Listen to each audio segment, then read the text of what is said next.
Penyebab anak sering mimisan. Pertanyaan ini banyak banget ditanyain di sosial media ataupun di tempat praktek saya secara langsung. Orang tua tentu saja khawatir anak-anak tiba-tiba muncul mimisan bahkan pada saat tidak melakukan apapun.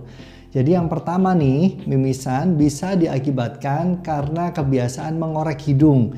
Ini kebiasaan yang paling sering menyebabkan mimisan karena riwayat trauma, yaitu mengorek-ngorek hidung. Lokasi pembuluh darah ada di bagian tengah hidung, namanya plexus Kleisel-Bach. Di situ pembuluh darah yang cabangnya langsung dari jantung.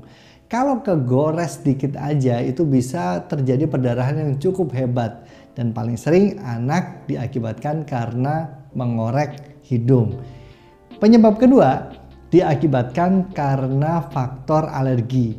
Pada saat faktor alergi itu pembuluh darah lebih cenderung tipis dan ada proses pembengkakan. Pada proses pembengkakan, hidung itu terkadang bisa gatal pada anak-anak. Akhirnya menggosok hidung juga. Udah bengkak, pembuluh darahnya jadi tipis, digosok akhirnya muncul mimisan. Penyebab yang ketiga bisa diakibatkan karena faktor kelainan darah. Kelainan darah ini biasanya dievaluasi menggunakan pemeriksaan darah seperti pemeriksaan leukosit, pemeriksaan trombosit, pembekuan darah atau pemeriksaan lainnya. Ada banyak pemeriksaan untuk darah. Salah satunya juga memeriksa hapusan darah tepi, dilihat jenis-jenis selnya. Ini untuk menentukan apakah ada kelainan darah ataupun tidak.